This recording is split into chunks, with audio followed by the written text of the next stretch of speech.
Bismillahirrahmanirrahim.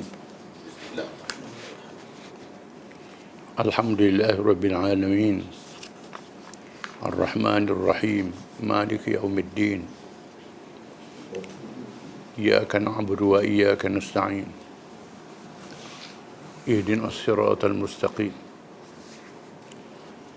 Siratal ladzina an'amta 'alaihim ghairil maghdubi 'alaihim waladdallin. Amin. Rabbana zidna ilma warzuqna fahman wa hikmah.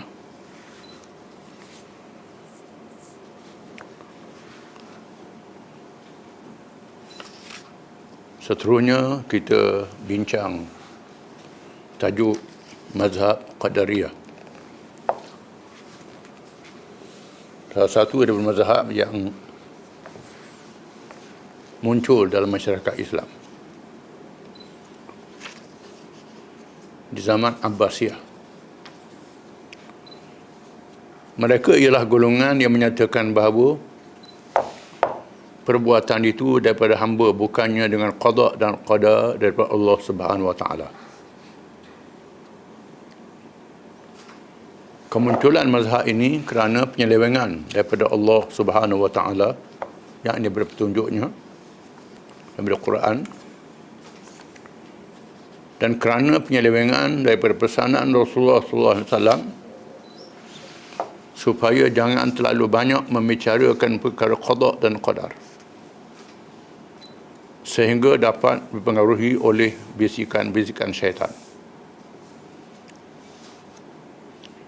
Apa yang pesan itu adalah benar. Orang yang banyak membincangkan perkara itu dapat diresapi oleh anasir-anasir bukan Islam yang meresap ke dalam masyarakat Islam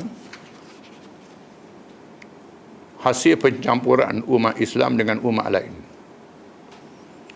dan juga disebabkan menterjemahkan buku-buku asing dengan cara yang tidak terbatas.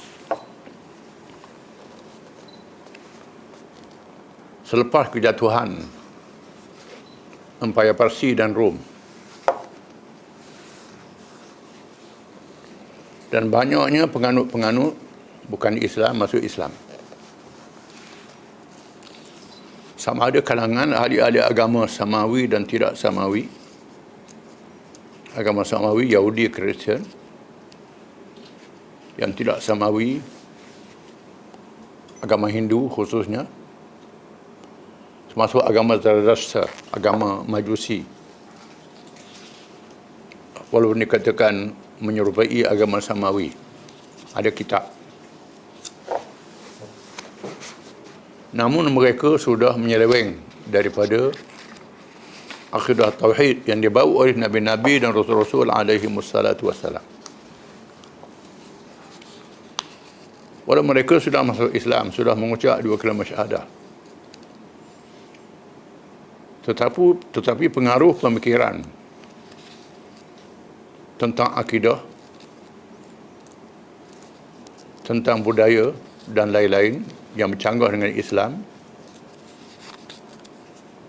masih ada dalam diri mereka. Di zaman salaf, yakni zaman generasi awal sehingga generasi yang kurun ketiga hijrah, keadaan terkawal. Di zaman Abbasiyah, apabila pesatnya gerakan penterjemahan ilmu-ilmu bahasa asing dalam bahasa Arab, khususnya ilmu falsafah, ilmu menggunakan akal, menyebabkan akal digunakan untuk berfikir tentang sifat-sifat Allah, tentang akidah, termasuk tentang qada dan qadar yang berkait dengan kudrat, kuasa, iradat, kehendak dan ilmu Allah Subhanahu wa taala.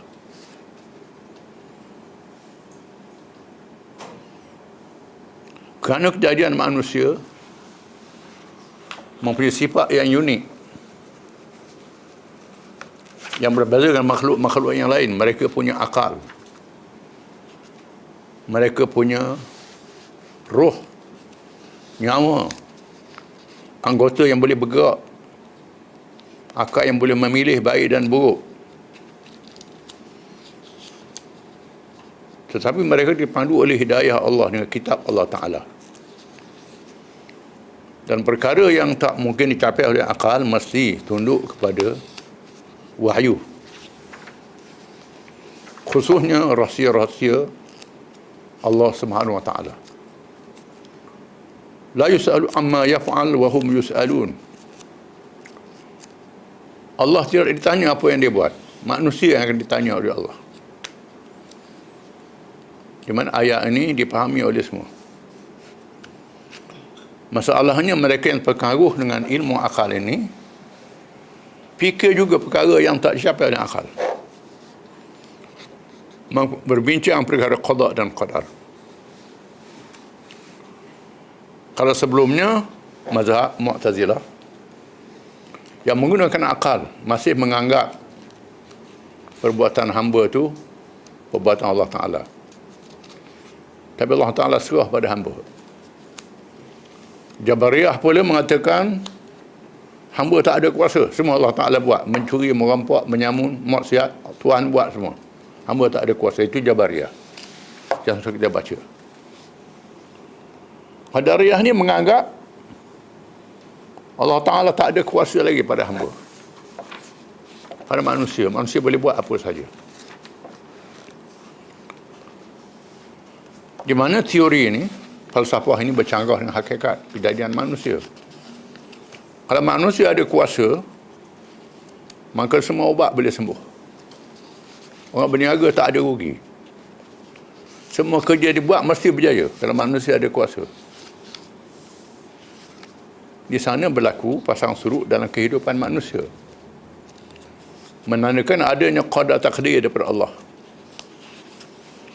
Quran menjelaskan perhitungan dosa dan pahala berdasarkan kepada kemampuan akal dan kemampuan manusia.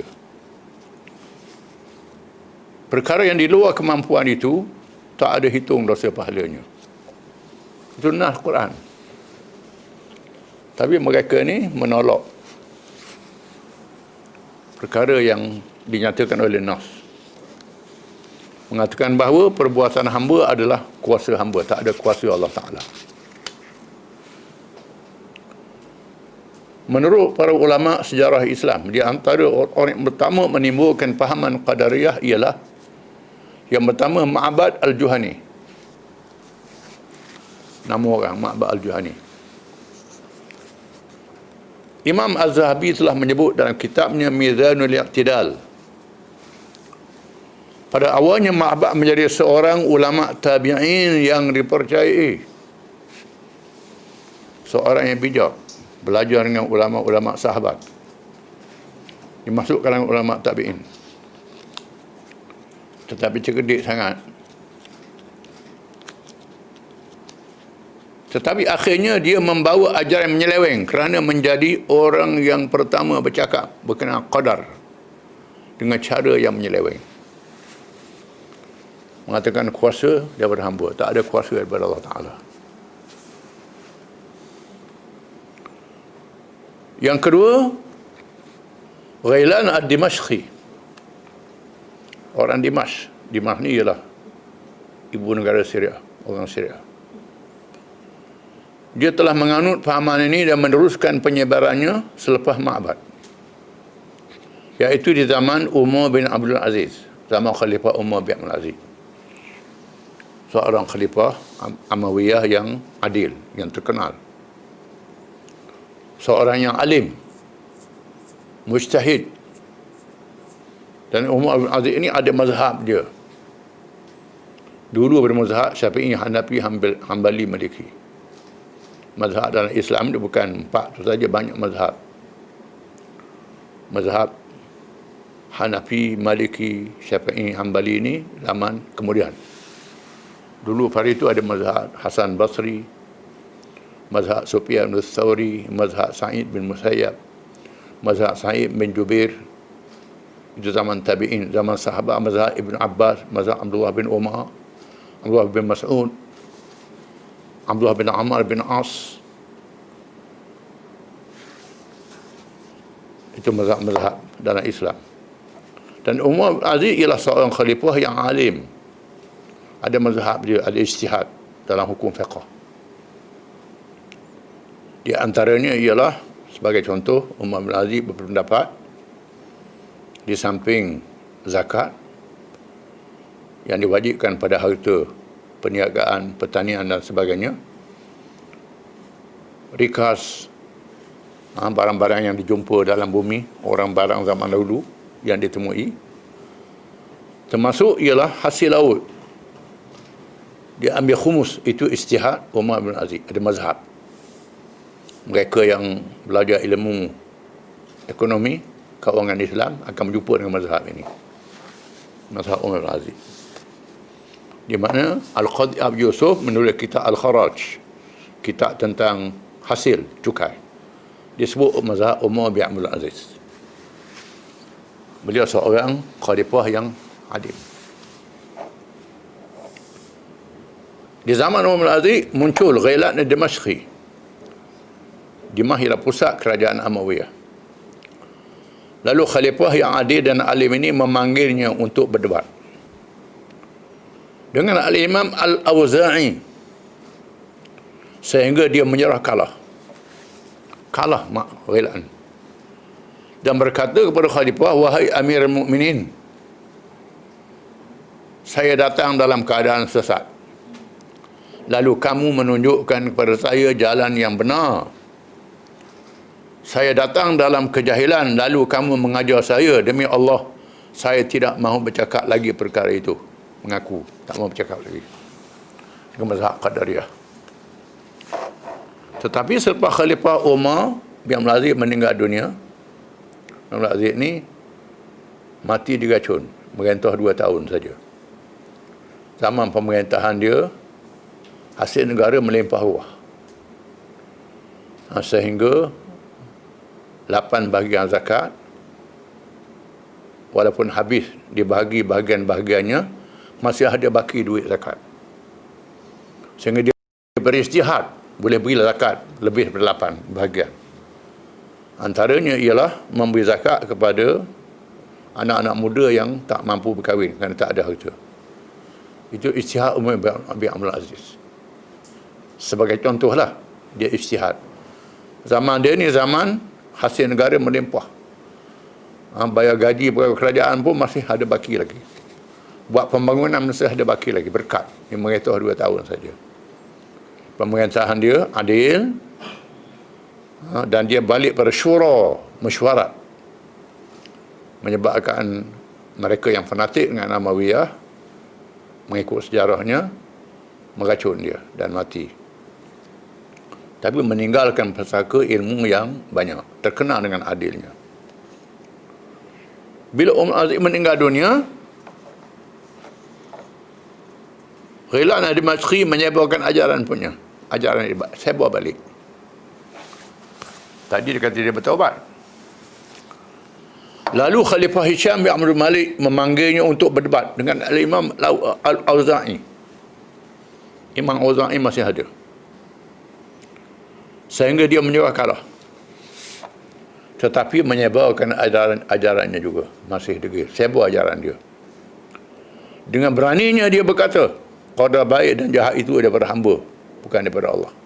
Allah tak ada kuasa. Lalu Khalifah Hisham memerintah supaya dia ditangkap dan dijatuhkan hukuman bunuh setelah dipotong tangan dan kakinya. Potong tangan dan kaki. Kerana apa? Kerana dia anggap fasad fil ard. Orang melakukan fasad fil ard macam merompok, menyamun, dihukum dengan hukuman hudud, dipotong tangan dan kaki. Degil lagi bunuh. Kerana dianggap sudah murtad. Mazhab ini tidak mati dengan matinya Ghailan. Ia masih terus menerus disebarkan di tengah-tengah masyarakat Islam dan berkembang pula di tengah masyarakat walaupun secara senyap-senyap.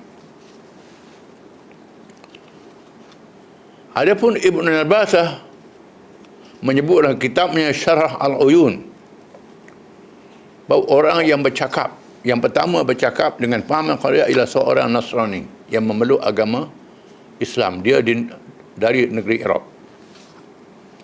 Kemudian dia murtad kembali kepada agama Nasrani. Ini mengikut satu pendapat. Ibn Nabata dalam kitab Syarah Uzun, asal-usul mazhab Qadariyah daripada Kristian. Seterusnya golongan Qadariyah berpecah kepada dua golongan, dua mazhab. Pecah lagi. Mereka ialah Al-Khabithiyah. Pengikut seorang bernama Ahmad bin Khabith. Pada mulanya dia menganut mazhab Mu'tazilah. Mu'tazilah yang falsafah juga, kita baca dah dulu mazhab ini. Kemudian dia beralih kepada mazhab Qadariyah. Seterusnya dia melampau sehingga membawa faham tanasukh. Tanasukh ni orang mati boleh hidup balik, masuk dalam binatang. Ini ajaran agama Hindu. Orang Melayu pun ada juga. Mati masuk dalam buaya, roh dalam binatang ni. Ini sakit bagi agama Hindu. Tanasukhul arwah. Ini ajaran sesat. Masyarakat kita ada juga berpahaman. Anak beranak dia ada buaya, ada itu, ada ini. Saya dengar ni, ada orang tua-tua zaman dulu bercakap macam tu. Ini pengaruh agama Hindu. Orang yang jahat jadi binatang. Masuk alam mati, dia jadi binatang. Kalau dalam sejarah Melayu, jadi ikan kalur, jadi macam-macam. Apa hikayat orang putih, orang merah. Itu difilmkan pula. Ini semua ajaran sesat. Termasuklah cerita batu belah, batu bertangkuk. Kononnya roh ni masuk dalam ni. Ini termasuk sakit baki ajaran agama Hindu. Ditulis, diajar di sekolah-sekolah masa British dulu. Dan bertuhankan Nabi Isa alaihi salam. Pengaruh Kristian masuk dalam Al-Khabithiyah. Di antara ajaran juga ialah yang pertama bahawa menyatakan bahawa bagi alam ini ada dua pencipta.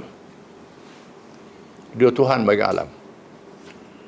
Yang pertama Qadim, yang sedia kala iaitu Allah Subhanahu Wa Taala. Dan yang kedua makhluk iaitu Nabi Isa alaihi salam.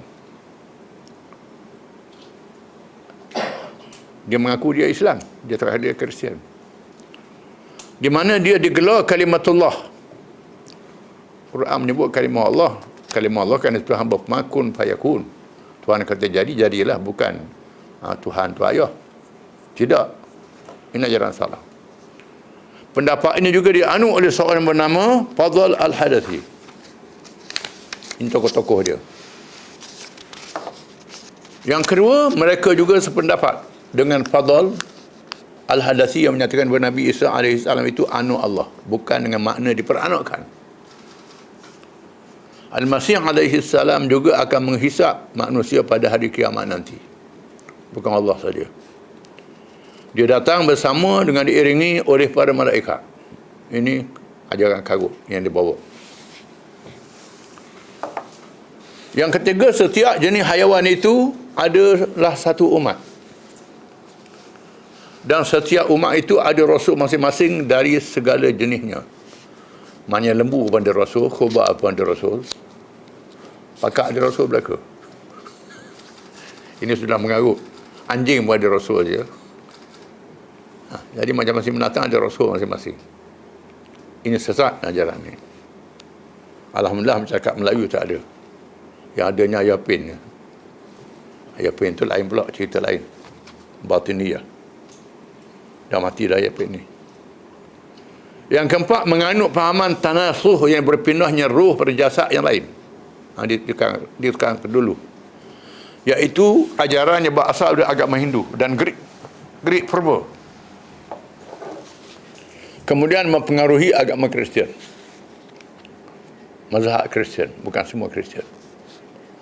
Kristian ada ortodok. Ortodok pula banyak ortodok, macam-macam ortodok. Bukan saja Katolik, Protestan.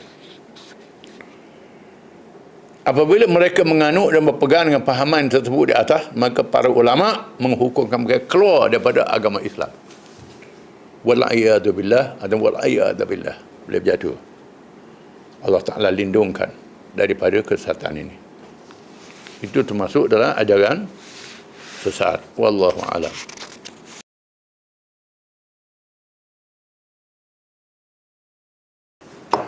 Bismillahirrahmanirrahim. Minggu lepas kita baca tentang peristiwa peperangan Hunain. Peristiwa peperangan Hunain yang hebat ini diabadikan oleh Allah dengan ayat Al-Quran yang diwahyukan. Dalam surah At-Taubah ayat 25 hingga 27. Iaitu firman Allah Ta'ala, laqad natarakumullahu fi mawatin katsirah wa yawma hunainin id a'jabatkum kathratukum falam tughni ankum syai'a wa dhaqat 'alaykumul ardu bima rahubat thumma wallaytum mudbirin thumma anzarallahu sakinatahu 'ala rasulihi wa 'alal mu'minin wa anzala junudan lam tarawha wa 'azzaba alladhina kafaru wa dhalika jazaa'ul kafirin thumma yatubu Allahu min ba'di dhalika 'ala man yasha' wallahu ghafurur rahim. Maksudnya sesungguhnya Allah telah menolong kamu dalam medan peperangan yang banyak. Dan pada hari peperangan Hunain ketika kamu dijangkiti penyakit ujub, kagum diri sendiri oleh banyaknya jumlah bilangan kamu, bilangan bala tentera kamu, maka ia tidak boleh mendatangkan apa-apa faedah kepada kamu di medan perang itu, sehingga rasa sempit bumi yang luas itu kepada kamu. Kemudian kamu berpaling undur melarikan diri.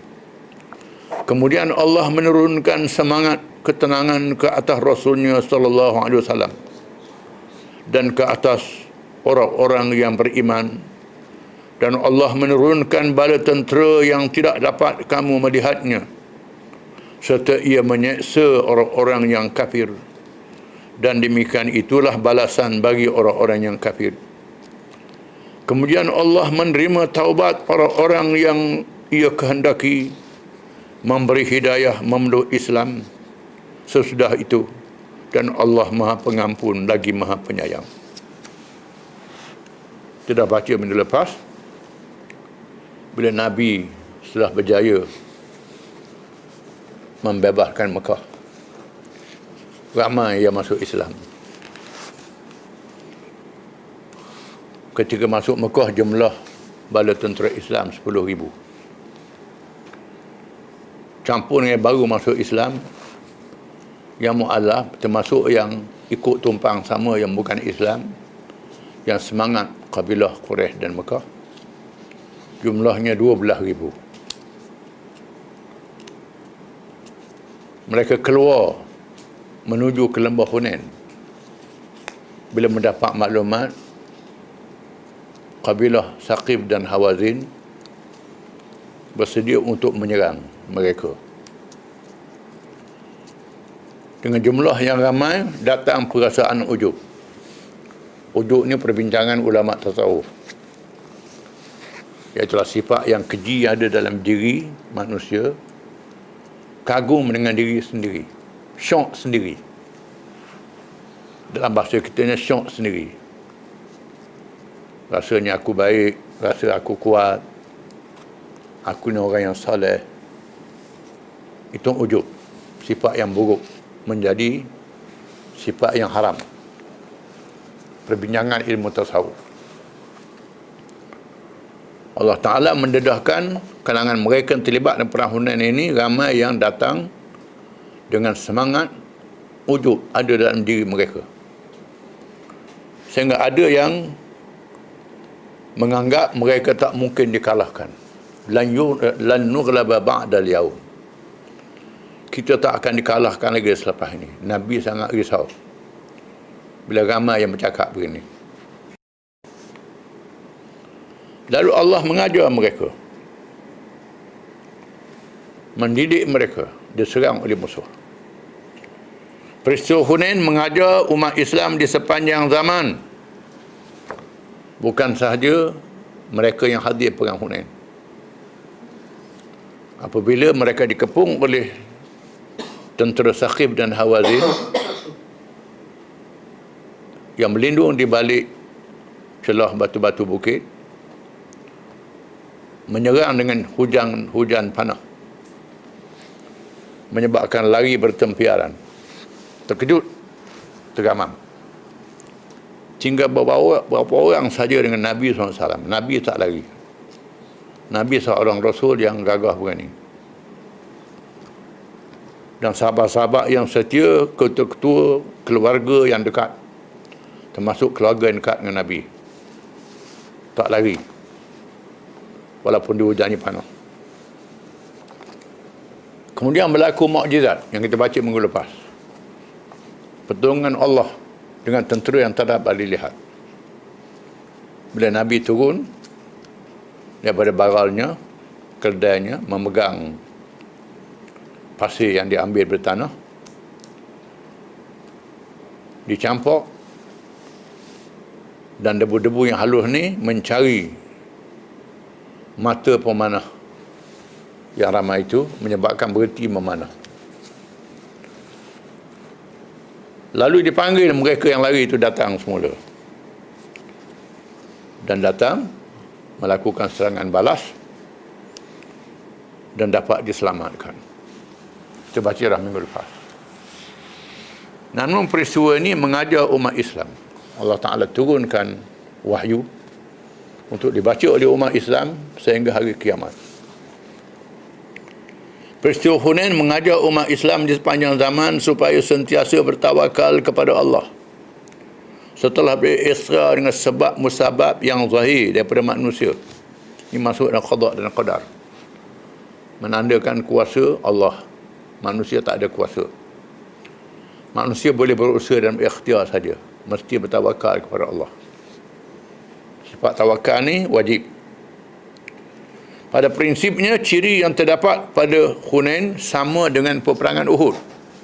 Yang berbeza ialah cara dan pendekatan yang salah. Uhud juga orang Islam mengalami pukulan. Cuma pendekatan berbeza. Peristiwa Uhud kerana terpengaruh dengan harta rampasan yang berselerok ditinggalkan musuh di awal pertempuran, sehingga tidak mematuhi arahan Rasulullah SAW supaya jangan meninggalkan bukit yang dikawal oleh pasukan pemanah. Itu perang Uhud yang kita baca dulu. Tinggal bukit yang diperintah supaya dikawal. Tak ikut arahan Nabi jadi pemimpin. Itu perang Uhud. Adapun peristiwa Hunain berpunca daripada bermegah dengan jumlah yang ramai, sehingga merasakan jumlah itu sudah cukup memberi kemenangan. Sikap yang begitu cukup menyentuh perasaan Rasulullah SAW apabila mendengar percakapan yang menegaskan tidak boleh kalah kerana jumlah tentera kita sudah ramai. Ini cakap besar. Kedua-dua peristiwa Uhud dan Hunain memberi pengajaran yang pahit kepada generasi awal, tetapi menjadi ubat mujarab yang menyembuhkan penyakit yang boleh menghalang perjalanan perjuangan Islam di sepanjang zaman. Akhirnya Allah memaafkan semua yang terlibat. Kepada ahli Uhud, Allah Ta'ala berfirman, "Wallahu dhu fadlin 'alal mu'minin." Dan sesungguhnya Allah memaafkan kamu dan Allah mempunyai kurnia kepada orang-orang yang beriman. Allah maaf. Semua salah ampun Allah. Sebab itu mereka yang mati dalam Uhud, termasuk mereka yang berundur, diampun oleh Allah Ta'ala. Mati mereka dimuliakan oleh Allah walaupun buat salah, dimaafkan. Termasuk mereka yang berundur dalam perang Hunain. Dan kepada ahli Hunain Allah berfirman, "Tsumma yatubullahu min ba'di dzalika 'ala man yasha' wallahu ghafurur rahim." Kemudian Allah menerima taubat mereka selepas itu ke atas sesiapa yang Dia kehendaki, dan Allah Maha Pengampun lagi Maha Penyayang. Allah Ta'ala ampunkan dosa mereka. Walaupun ayat ini diturunkan sejak 1400 tahun yang lalu. Quran adalah petunjuk sehingga hari kiamat. Bahkan dalam sejarah mutaakhir pun berlaku juga pada orang Islam setiap kali. Bukan zaman Nabi, zaman mutaakhir pun berlaku. Bila kata sombong, Allah Ta'ala ajar. Firman Allah Ta'ala, in yansurkumullah fala ghaliba lakum wa in yakhdhulkum faman dhal ladzi yansurukum min ba'dih wa 'ala Allahi falyatawakkalul mu'minun. Jika Allah menolong kamu, tak ada siapa yang boleh mengalahkan kamu. Kalau Allah mengecewakan kamu, siapa lagi yang nak tolong kamu selain pada Allah? Oleh kerana itu, bertawakal kepada Allah. Dan sebab itu Allah Ta'ala berfirman pada orang Islam, wa'iddu lahum mastata'tum min quwwah. Dan bersedialah kamu dengan kekuatan sekadar kemampuan kamu. Orang Islam mesti menyediakan kekuatan sekadar kemampuan dengan hati yang ikhlas. Kalau ikhlas, menyediakan kekuatan, ketenteraan negara orang Islam mengikut kemampuan, walaupun senjata musuh lebih hebat, lebih kuat. Setelah ikhlas itu ada, semangat dengan ikhlas, taktik strategi yang baik dilakukan, pertolongan Allah boleh mengalahkan musuh yang lebih besar. Ini banyak dalam sejarah Islam. Dalam peperangan moden pernah berlaku di Mesir tahun 67.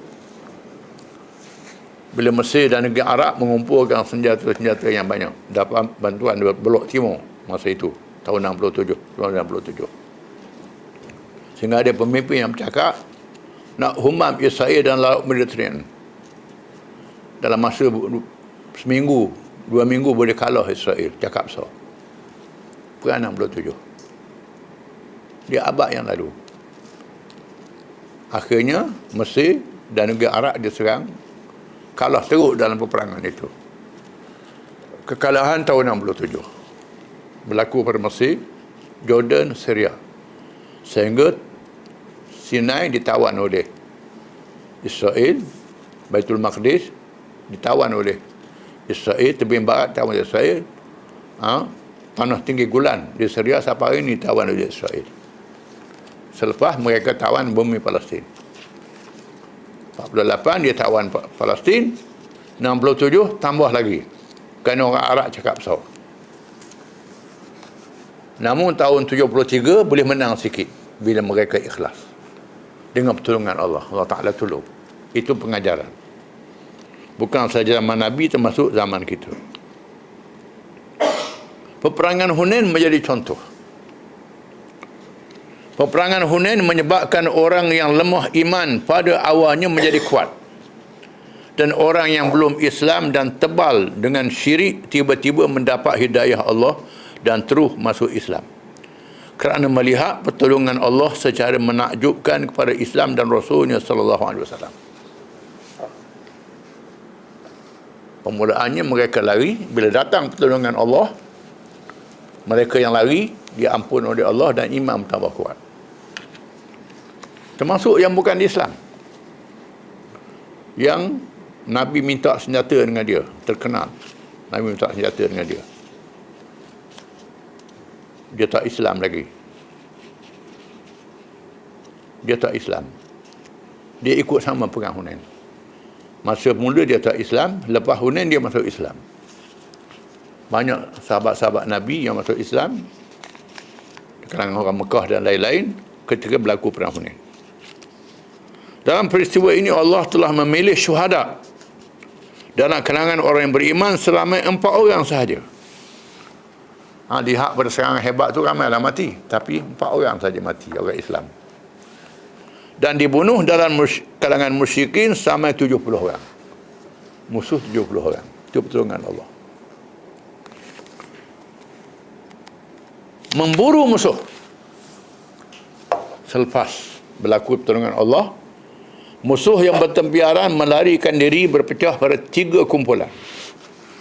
Satu kumpulan yang dipalih oleh panglima perangnya Malik bin Auf, seorang panglima muda, melarikan diri bersama Bani Thaqif ke tempatnya di Taif yang dipagari kota, balik ke Taif. Satu kumpulan lagi melarikan diri ke lembah Autas yang bersambung dengan Hunain. Dan satu lagi melarikan diri ke Nakhlah. Pecah tiga musuh. Kesemua kumpulan ini tidak dibiarkan begitu saja. Mereka diburu habis-habisan supaya tiada peluang membina kekuatan kuda. Lalu Nabi mengarahkan supaya tiga musuh yang berpecah melarikan diri dikejar, diburu habis-habisan, supaya mereka tidak boleh membina kekuatan lagi. Dalam memburu ini berlaku lagi pertempuran. Antaranya pertempuran Autas. Rasulullah SAW menugaskan pasukan yang diketuai oleh Abu Amir al-Ash'ari supaya memburu musuh yang melarikan diri ke lembah Autas. Di sana berlakunya pertempuran sengit dengan musuh sehingga Abu Amir gugur syahid. Panglima gugur syahid. Setelah ia sendiri menentang dan berjaya membunuh 9 orang musuh. Setiap orangnya diajak terlebih dulu supaya masuk Islam. Hebat dia ni. Belum dia lawan musuh tu, ajak masuk Islam. Lepas tu dia lawan, mati. Lepas seorang-seorang. Apabila enggan Abu Amir sendiri yang bertarung dengannya dan bermunajat kepada Allah, Allahumma syahad. Ini doa dia. Ya Allah, Tuhanku, saksikanlah. Apabila tiba orang yang ke-10, 9 orang dia dah berjaya bunuh musuh, orang yang ke-10, dia menjawab dengan jawapan yang dipahami oleh Abu Amir bahawa dia menerima Islam, dan sebenarnya selepas itu dia masuk Islam sehingga disebut oleh Rasulullah SAW apabila melihatnya, inilah orang yang dibebaskan oleh Abu Amir. Orang yang 10 ni. Akhirnya dia dipanah oleh 2 orang pemanah musyrikin. Satu panah mengenai jantungnya dan yang satu lagi mengenai lututnya. Sebelum rohnya disambut oleh para malaikat, dia mewasiatkan supaya anak saudaranya Abu Musa al-Ash'ari, dia saudara Abu Musa al-Ash'ari, seorang sahabat yang alim, yang terkenal, yang qari Al-Quran, mengambil tugasnya dan meminta supaya menyampaikan salamnya kepada Rasulullah SAW dan meminta supaya beristighfar untuknya. Beritahukan anak saudara Abu Musa al-Ash'ari supaya berdoa istighfar untuk dia. Beritahu Rasulullah. Dia beriman istighfar seorang Rasul ini diterima oleh Allah. Akhirnya tentera musuh dapat dikalahkan. Banyak yang dibunuh. Berjaya dibunuh, dikalahkan. Menunjukkan bahawa qari zaman Nabi ni qari yang berjuang, bukan qari yang duduk baca Quran. Baca Quran saja. Tak ada perjuangannya. Dia qari dan dia mujahid. Qari dan pejuang Islam. Banyak yang dibunuh, ditawan dan mendapat ghanimah yang banyak, seperti juga di Hunain. Setengah ulama di antaranya Qadi Iyad memasukkan peperangan ini bersama perang Hunain kerana Autas bersambung dengan Hunain. Apabila Abu Musa radhiyallahu anhu menyampaikan salam bapa saudaranya kepada Abu Amir yang gugur syahid, Rasulullah SAW terus mengambil wudu. Ini cerita ni hebat. Abu Musa cerita pak saudara dia Amir minta tolong Rasulullah istighfar untuk Rasulullah ambil wudu, menadah tangan sehingga kelihatan putih ketiaknya. Angkat tangan tinggi, nampak putih bawah ketiak. Kesungguhan berdoa. Doanya, Allahumma ja'alhu min a'la ummati fil jannah. Wa fi riwayatin, Allahumma ja'alhu yawmal qiyamah fawqa kathirin min khalqika minan nas. Mana ya Allah, Tuhanku, jadikanlah dia di syurga paling tinggi. Nabi doa untuk dia. Mengikut riwayat yang lain, ya Allah Tuhanku, jadikanlah dia di hari kiamat nanti mengatasi kebanyakan makhluk dalam kalangan manusia. minta Tuhan jadikan dia ni tinggi pada orang lain dalam syurga. Abu Musa al-Asy'ari berkata, wahai Rasulullah, juga untuk saya. Musa pun tumpang. Dia dengar Rasulullah doa begitu. Doa seorang Rasul ni dia berkenan. Kemudian Rasulullah turun doa ke saya juga. Rasulullah SAW menyambung doa. Allahumma ighfir li Abdillah ibn Qis dhanbahu wa adkhilhu yawmal qiyamati mudkhalan karima. Ya Allah, ya Tuhanku, ampunilah Abdullah bin Qis, Abu Musa al-Asy'ari, akan dosanya dan masukkan dia pada hari kiamat nanti di tempat yang mulia. Hadis Abu Musa ni masuk syurga. Musa al-Asy'ari ialah seorang ulama yang alim tentang Quran, tentang hukum syarak, tentang pentadbiran. Zaman Nabi memegang jawatan, zaman Abu Bakar pegang jawatan, zaman Sayyidina Umar pun pegang jawatan di Iraq. Zaman Osman pegang jawatan. Zaman Sayyidina Ali lantik jadi wakil untuk tahkim yang terkenal. Di perang-perang Siffin yang terkenal, Abu Musa dilantik menjadi hakim. Kata cerita dalam kitab, Abu Musa ni bodohnya tipu dan amal bi'at. Cerita tu tak betul. Takkanlah orang Nabi doa ni orang bodoh. Cerita itu tak betul, salah. Kita akan baca dalam kisah perang Siffin. Abu Musa ni seorang sahabat yang wara'. Masa berlaku perang Sayyidina Ali dengan Siti Aisyah, Zubair dan Talha, perang fitnah yang melanda umat Islam, perang saudara, dia tak mahu terlibat. Dia mahu supaya orang Islam berdamai. Dan masa Sayyidina Ali perang dengan Muawiyah pun, dia mahu orang Islam berdamai. Bila nak berdamai, lantik wakil. Sayyidina Ali lantik dia jadi wakil. Sayyidina Ali ikhlas melantik wakil. Sudah tentulah dia percaya pada Abu Musa al-Asy'ari dan dia meteraikan perjanjian damai yang terkenal. Bukan kena tipu, tidak. Cerita tipu tu bohong. Dia sebut dalam kitab, kononnya amal bi'ah ni tipu Abu Musa, supaya Abu Musa pecat Sayyidina Ali. Amal bi'ah tak pecat Sayyidina Ali dipecat, Muawiyah jadi khalifah. Itu tak betul, salah. Itu salah. Cerita tu riwayatnya tidak sahih. Walaupun banyak dalam kitab. Banyak dalam kitab. Termasuk karangan As-Suyuti, karangan At-Tabari, karangan imam-imam yang banyak. Dia masukkan cerita-cerita ni. Tapi dia masuk semua imam-imam ni. Cerita yang dhaif dia masuk, yang tak betul, yang betul pun dia masuk. Jadi bila baca, jangan baca satu saja.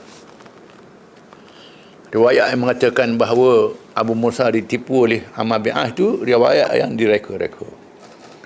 Abu Musa seorang sahabat yang mendapat sanjungan didoa oleh Nabi dan peristiwa Hunain. Orang Nabi doa ni, doa Nabi dia makbulkan. Sudah tentulah seorang berilmu. Dan Nabi iktiraf dia ni seorang sahabat yang alim. Khulafa' Rasyidin iktiraf seorang sahabat yang alim. Tiba-tiba tulis dalam kitab, bodoh, kena tipu. Itu tak kena, tak betul. Jadi kisah tu kita kena tolak. Akan diterang bila sampai bab dia insya-Allah. Wallahu a'lam.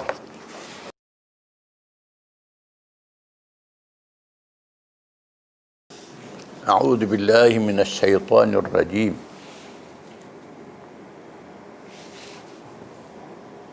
الذين يأكلون الربا لا يقومون إلا كما يقوم الذي يتخبطه الشيطان من المس ذلك بأنهم قالوا إنما البيع مثل الربا أحل الله البيع وحرم الربا فمن جاءه موعظة من ربه فانتهى فله ما سلف وأمره إلى الله ومن عاد فأولئك أصحاب النار هم فيها خالدون يمحق الله الربا ويربي الصدقات والله لا يحب كل كفار أثيم إن الذين آمنوا وعملوا الصالحات وأقاموا الصلاة وآتوا الزكاة لهم أجرهم عند ربهم ولا خوف عليهم ولا هم يحزنون يا أيها الذين آمنوا اتقوا الله وذروا ما بقي من الربا إن كنتم مؤمنين فإن لم تفعلوا فأذنوا بحرب من الله ورسوله فإن تبتم فلكم رؤوس أموالكم لا تظلمون ولا تظلمون وإن كان ذو عسرة فنظرة إلى ميسرة وأن تصدقوا خير لكم إن كنتم تعلمون. Maksudnya, orang-orang yang makan, yakni mengambil riba, sama ada makan ataupun ambil riba, tidak dapat berdiri malaikat seperti berdirinya orang yang kemasukan syaitan lantaran tekanan penyakit gila. Keadaan mereka yang demikian itu adalah disebabkan mereka berkata, yakni berpendapat, sesungguhnya jual beli itu sama dengan riba. Padahal Allah telah menghalalkan jual beli dan mengharamkan riba. Orang-orang yang telah sampai kepadanya larangan dari Tuhannya, lalu terus berhenti dari mengambil riba, maka baginya apa yang telah diambilnya dahulu sebelum datang larangan, dan urusannya terserah kepada Allah. Orang yang kembali mengambil riba, maka orang itu adalah penghuni neraka, mereka kekal di dalamnya. Allah memusnahkan riba dan menyuburkan sedekah. Dan Allah tidak menyukai setiap orang yang tetap dalam kekafiran dan selalu berbuat dosa. Sesungguhnya orang-orang yang beriman, mengerjakan amal soleh, mendirikan salat dan menunaikan zakat, mereka mendapat pahala di sisi Tuhannya. Tidak ada kekhawatiran terhadap mereka dan tidak pula mereka bersedih hati. Hai orang-orang yang beriman, bertawakallah kamu kepada Allah dan tinggalkan sisa riba yang belum dipungut. Jika kamu orang-orang yang beriman, maka jika kamu tidak meninggalkan sisa riba, maka ketahuilah bahawa Allah dan Rasul-Nya akan memerangimu. Dan jika kamu bertaubat dari pengambilan riba, maka bagimu pokok hartamu, modalmu, kamu tidak menganiayai dan tidak dianiayai, tidak zalim dan tidak dizalimi. Dan jika orang yang berhutang itu dalam kesukaran, maka berilah tangguh sampai dia berkelapangan, dan menyedekahkan sebahagian atau semua hutang itu lebih baik bagimu jika kamu mengetahui. Ayat ini berkait dengan muamalah dalam Islam, berkait dengan riba. Riba ialah mengambil lebihan dalam perniagaan, dalam pinjaman dengan cara yang tidak halal. Ulama fiqh membagikan dua, riba nasa' dan riba al-fadal. Riba nasa' ni ialah menetapkan lebihan. Bila beri hutang, ditetapkan berapa peratus kena bayar tambah dalam tempoh sekian.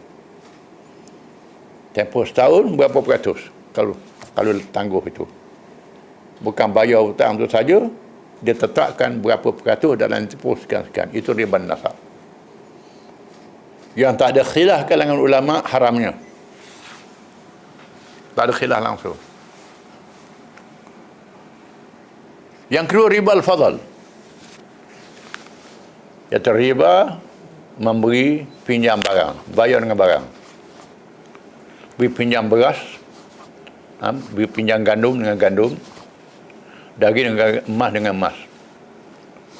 Bayar dengan emas, beri hutang dengan emas, bayar dengan emas juga. Tak tahu kurang atau lebih, maka tak dibenarkan. Dibenarkan menukar barang dengan syarat unjuk-berunjuk dalam majlis. Kalau tangguh boleh jadi riba, akan jadi kurang. Maka Islam tak mengizinkan. Boleh jadi penipuan. Ambil barang dengan orang banyak, bila bayar tak cukup, mudah nak tipu. Dalam bab ini terdapat kekhilafan kalangan ulama. Ada ulama mengharamkan benda dia sebut saja. Gandum dengan gandum, emas dengan emas, perak dengan perak. Benda lain tak sebut dalam hadis. Mengikut kaul yang asahnya, termasuklah benda lain. Bukan disebut dalam hadis. Ini mazhab zahiri. Dia ambil apa yang zahir dalam hadis saja. Ikan dengan ikan tak masuklah, tak sebut dalam hadis ikan. Jadi, barang yang sama. Kalau barang yang berlainan, tak ada masalah. Bukan riba. Emas dengan perak, daging dengan beras, tak ada masalah. Ini beras dengan beras. Masyarakat kita zaman dulu, biasa nak buat kenduri, pinjam beras. Bayar dengan beras balik. Itu riba. Tak boleh. Itu riba al-fadal. Riba nasak tak ada khilaf. Kalangan ulama. Termasuk dalam dosa besar. Kan dia beri amalan dalam Al-Quran. Dia beri amalan dalam hadis Nabi SAW.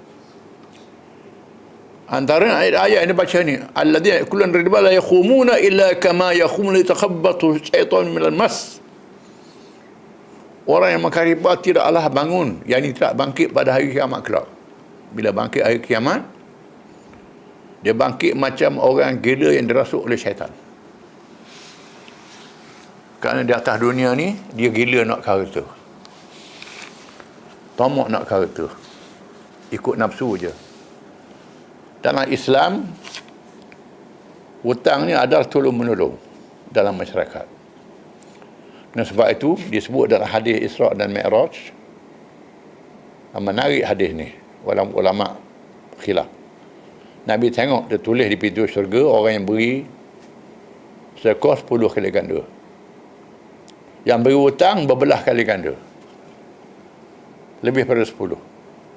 Lalu malaikat Nabi tanya Jibril, wahai Jibril, macam mana ni? Beri hutang dapat pahala besar pada beri sedekah. Jibril kata orang bersedekah boleh jadi dia orang berada, kamu beri sedekah kat dia. Orang berhutang ni orang terdesak. Itu sebab tu beri hutang lebih afdal pada beri sedekah. Itu ada hadis, hadis Isra' dan Mi'raj. Kerana orang berhutang ni betul-betul orang terdesak. Tiba-tiba ambil peluang berniaga daripada orang yang terdesak ini. Beri hutang ke dia 1,000 dalam tempoh sebulan, lebih pada sebulan kena tambah 1,100. 1,020 tambah bunga. Setengah orang dia pakai faedah. Faedah apa? Tak ada faedah. Bukan faedah tu, tak ada faedah. Nama je faedah. Termasuklah muamalah bank pada hari ini, pinjaman, itu masuk itu riba. Riba ni diharamkan oleh semua agama samawi. Bukan saja Islam. Agama samawi. Termasuk agama Yahudi. Cuma Yahudi ni, dia pindah kitab dia. Riba dengan Yahudi tak boleh. Riba dengan bangsa lain boleh. Itu Yahudi. Untuk kaum dia saja haram. Sama orang boleh. Itu satu ajaran yang sesat, menyeleweng pada agama Allah. Allah Ta'ala bandingkan mereka yang makan riba laksana orang gila. Dibangkitkan pada hari kiamat, bangun macam orang gila, tak siuman, dalam keadaan haru biru, dibangkitkan pada kiamat kelak. Disebut dalam hadis Isra' dan Mi'raj, Nabi lihat orang makan riba ni berenang dalam sungai darah. Dia lontar batu ke dalam mulutnya, ditelan batu itu. Dibanding buruknya dan kejinya dan jahatnya riba ni. Dan tak ada berkat pada riba.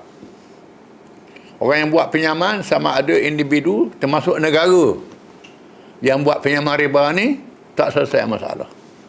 Makin lama makin besar lubang hutang dia. Sampai bankrupt, jadi begitu. Tak ada berkat. Maka Allah mengharamkan. Dan Allah mengatakan perangai mereka ni, zalik ba'annahum qalu innamal bai'u mislur riba. Kalangan mereka itu ada yang bercakap jual beli macam riba juga.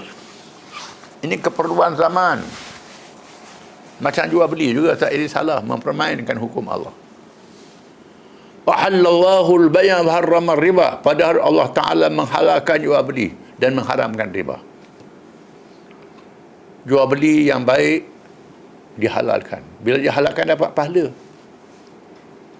Jangan kita ingat kita jual beli dapat untung saja. Jual beli ni boleh pahala. Kan memberi kemudahan pada orang. Rezekinya berkat. Allah menghalalkan jual beli dan mengharamkan riba. Faman ja'ahu ma'zatun min rabbih fantaha falahu ma salafa amru ila Allah.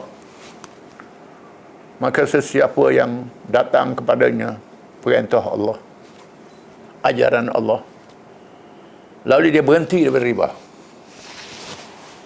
maka baginya apa yang terdahulu dan urusannya serah pada Allah. Kalau dia pernah makan riba, dia berhenti, Allah Ta'ala ampunkan dosa dia. Tak payah kata balik lah. Allah Ta'ala ampun dosa yang dahulu. Dengan syarat dia berhenti dan dia bertaubat.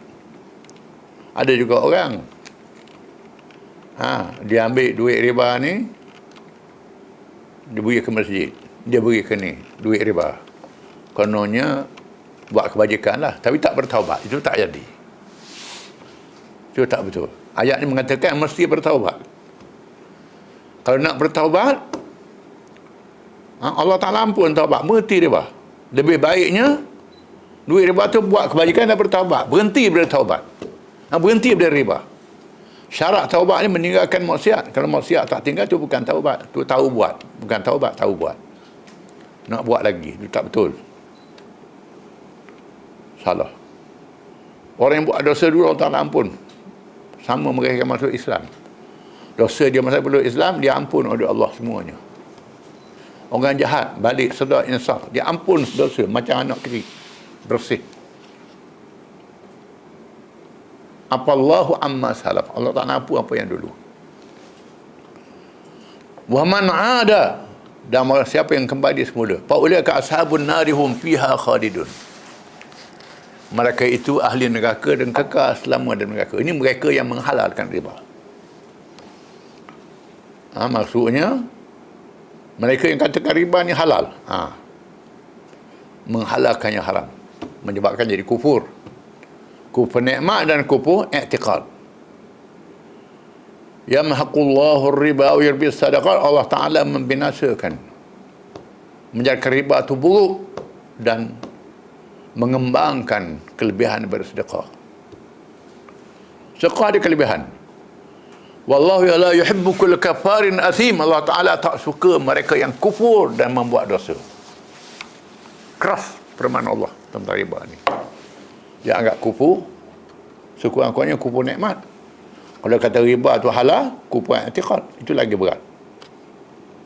Dan Allah Ta'ala menyebut, memberi galakan, innal ladzina amanu wa amilus salihati wa aqamus salata wa atawuz zakah lahum ajruhum inda rabbihim wa la khawfun alaihim wa la hum yahzanun. Sesungguhnya orang-orang yang beriman dan mengerjakan amal yang saleh, bukan saja semayang, termasuklah meninggalkan riba, berniaga dengan baik, apa saja kerja cari nafkah, nak buat kebajikan, amal yang saleh, mendirikan sembahyang, setanding mendirikan sembahyang, disenaraikan. Wa atawuz zakah, menunaikan zakat, lebih harta keluar zakat. Lahum ajruhum inda rabbihim, mereka dapat pahala di sisi Tuhan mereka. Disebut dalam ayat terdahulu, sekurang-kurangnya 10 kali ganda, ada yang 700 kali ganda, lebih daripada itu. Wala khaufun alaihim wala hum yahzanun, mereka tidak takut. Tak takut, jangan takut miskin, jangan takut apa-apa.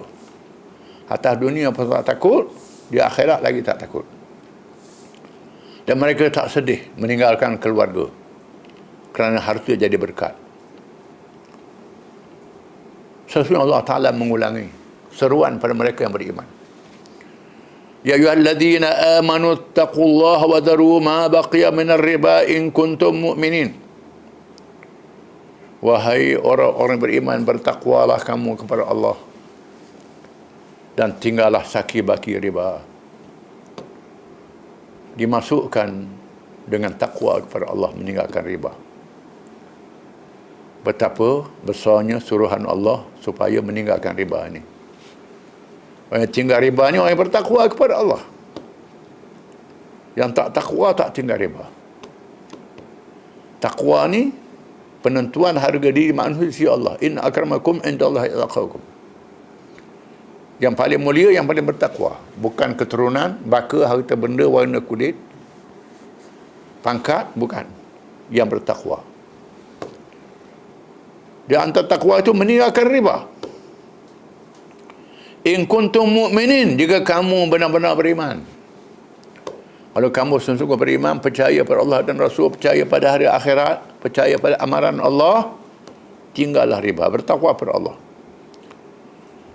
Fa illam tafa'alu, jika kamu tidak melakukan perintah Allah ini, kamu riba juga, masih lagi makan riba, fa'adhanu biharbin minallahi wa rasulih, kamu mengizinkan Allah mengisyahkan perang ke atas kamu. Sangat mereka. Allah Ta'ala sebut, Allah dan Rasul mengisyahkan perang. Perang ni bukan mesti senjata. Perang ni termasuklah tindakan celaka dunia dan neraka di hari akhirat. Allah Ta'ala sangat mereka yang makan riba. Wa in tubtum falakum ru'usu amwalikum la tazlimuna wa la tuzlamun. Dan jika kamu bertaubat, kamu diulangi kalau kamu bertaubat, minta ampun kepada Allah Ta'ala, meninggalkan riba itu. Falakum ru'usu amwalikum, bagi kamu ialah pokok harta kamu. Kamu beri hutang banyak mana? Macam tu hutang ni tak dapat ada apa-apa, ya, dapat pahala. Kalau mahu keuntungan, dalam Islam ada mudharabah, ada khiraf, macam-macam. Mudharabah, iaitu beri hutang pada orang, janji bagi keuntungan. Kalau untung, bagi sekian perkara. Kalau rugi, sama-sama tanggung. Itu cara dalam Islam. Kalau mesti untung, mestilah lebih banyak pada riba lagi dapatnya. Dan sebab itulah muamalah riba ni boleh menghidupkan bank lebih hebat daripada bank yang tidak Islam. Sekarang ni orang bukan Islam pun minat dengan bank Islam ni, kerana dia tahu lebih untung lagi pada riba, ada berkat. Maknanya orang Islam tak percaya. Kamu tidak zalim dan tidak menzalimi orang kalau kamu meninggalkan riba. Wa in kana dhu usratin fanazratun ila maisarah. Jika sekiranya orang yang kamu beri pinjam itu dalam kesusahan, maafkanlah dia. Beri tempoh pada dia sehingga dia senang. Dapat pahala. Di mana orang yang betul-betul tak mampu nak bayar hutang, kita beri peluang pada dia. Dapat pahala orang yang beri peluang ni. Pahala, dia sebut dalam Quran, dapat pahala. Pahala yang sangat besar. Menangguhkan orang yang berhutang, bayar hutang. Pahala yang sangat besar dari Allah Ta'ala. Dapat pahala beri hutang, dapat pahala menangguhkan. Nanti orang tu tipu, dia mampu bayar, dia tak bayar. Tipu, dia boleh dosa, kita boleh pahala. Jangan susah. Oh, dia tipu ni. Tipu itu hadiah dengan Tuhan. Tapi kita maafkan dia, tak apa, tangguh, beri tangguh. Kita dapat pahala. Kalau dia tipu, dia boleh dosa. Itu kelebihannya. Wa antasaddaqu khairul lakum in kuntum ta'lamun. Kalau kamu beri sedekah pada dia, kamu tahu dia memang tak mampu sampai bila-bila, memanglah tak ada harapan nak bayar hutang. Wa antasaddaqu, kamu sedekah ke dia, tak apalah, halalkan hutang itu. Khairul lakum, lebih baik bagi kamu. In kuntum ta'lamun, kalau kamu tahu. Ini pahala sangat besar dari Allah Ta'ala. Diringankan hisab pada hari kiamat. Orang yang bersedekah pada mereka yang berhutang, tolong dia, kena bantu dia, memang dia tak ada harapan, selamatkan dia, tak bayar-bayar dah. Sangat besar pahala pada hari kiamat. Masalahnya hari kiamat ni orang tak percaya. Orang percaya dunia saja. Itu masalah kitanya. Kalau kita balik pada Islam, menjalinkan hubungan yang baik antara satu sama lain. termasuk dalam aspek ekonomi. Cukup sekali itu. Wallahu alam. Alhamdulillah rabbil alamin.